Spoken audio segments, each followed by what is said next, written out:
I will use the time to raise some comparative points from the presentations, but also to share some more critical thoughts and general questions that will guide our further studies. But before I do that, I would like to highlight the three contributions our research aims at, albeit I have to acknowledge that much of it is still work in progress. First, we use port infrastructures as a prism to comparatively study how international relations materialize. The politics of materials usually focuses on the local, the city, the port, for example, or on the global, as in global logistics, global supply chains, capitalism more widely. Our focus is different in that the international dimensions, the international negotiations, financing agreements, international competitions and conflicts that are visible in the port developments in the Horn are our focus, and how they shape how the ports are built and managed. I think that came clearly through in the presentations.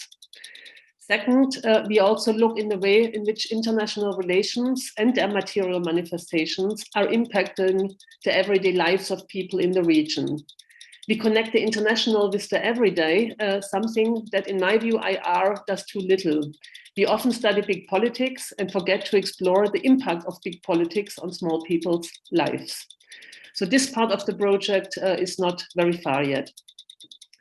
The third contribution is that we move from the study of relations in the global north to the south, and here to places where northern hegemons are not the only and not even the most important players. We look into South-South relations and counter the northern focus that continues to dominate much of IR theorizing and IR empirics. In contrast, we study a region that can easily be characterized as at the far margins of the international systems, of the international system in singular. The countries in the Horn share low positions in nearly all development indices. They are, in contrast, often on top of indices that deal with insecurity, violence, displacement, or failure more general. Jutta, I'm sorry to interrupt you. There is a little bit of background noise. It's something as if it seems, I don't know.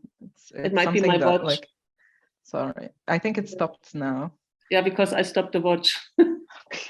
Now you have to give me signs then. Sorry, okay, I didn't know it's so loud. Okay, so we look at countries in the Horn of Africa that share low positions in all development indexes, which for our research means that the impact of infrastructural developments are much more directly visible and much more pronounced. So we think we can really learn from looking into that. But why do we think port developments are important at all?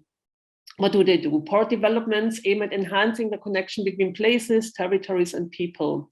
That's what infrastructural development more generally provides. It provides linkages, nodes, corridors, pipelines, cables, and it increases connectivity.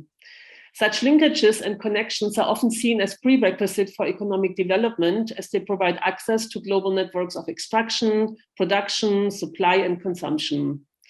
They are supposed to stimulate economic growth and with it, so the argument goes further, improves the livelihood of people. But is this indeed the case? The three countries under focus also articulate this view very clearly in their port modernization programs. They also acknowledge that port developments alone are not sufficient in this respect and require further infrastructural engagement, train lines, transport corridors, roads. All of it currently in the making, not just in the Horn of Africa, but across Africa in Asia. In Somaliland, this infrastructural development, and I think Nasir made that very clear, is embedded in a lot of optimism and in large aspirations. However, we can also look at the example of Djibouti, which is a success story in many ways.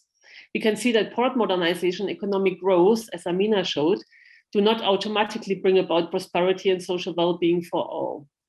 Djibouti has among the highest inequality rates in the region, in the Horn of Africa, with extreme poverty, which means people living under $1.9 a day, ranging at nearly 20%. And middle income poverty, that means people living under $3.20 a day, nearly at 40%. That means nearly half of the people in Djibouti live in poverty. There is no automatism that growth, economic growth, leads to prosperity for all. Distribution of wealth is not a technical issue, but a political challenge.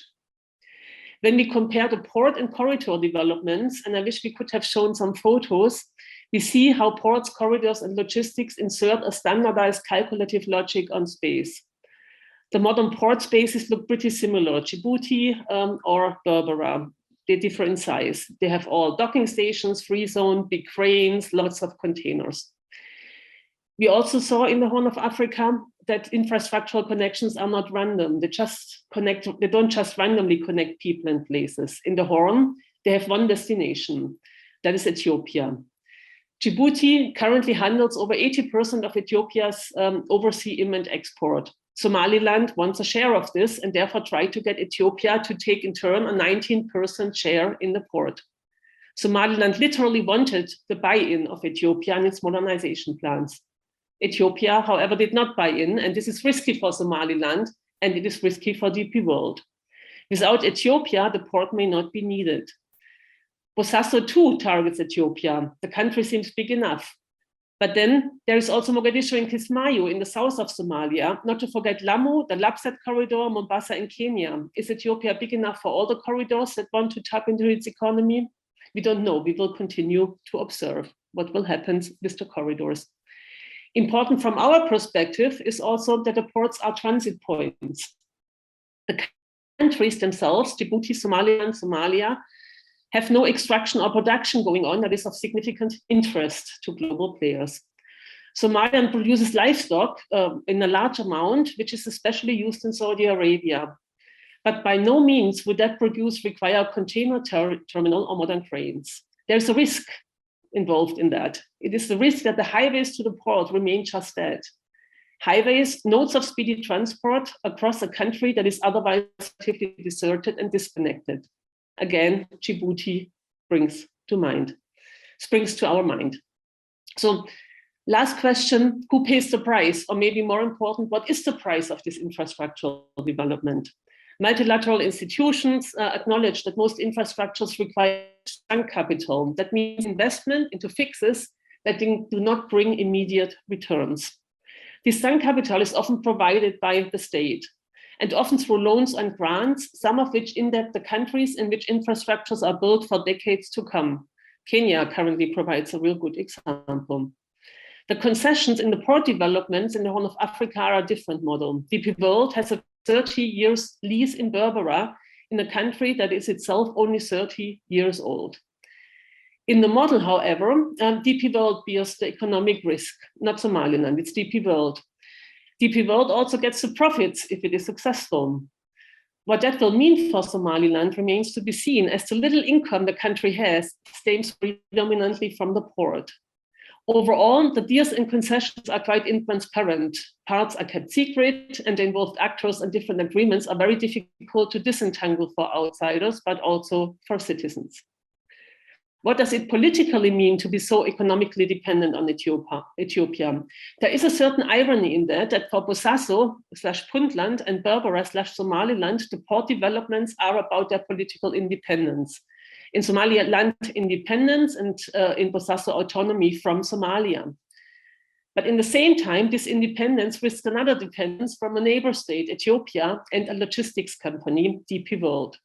However, not to end on a negative side, the story of Djibouti also shows that the power in the logistics and port game is not only one-sided. Djibouti resisted the arm twisting by DP World and what it experienced as interference in their own sovereignty. The host states can leverage power even if this power mainly builds on the lack of international law enforcement, as did Djibouti when it clearly breached its agreement with DP World.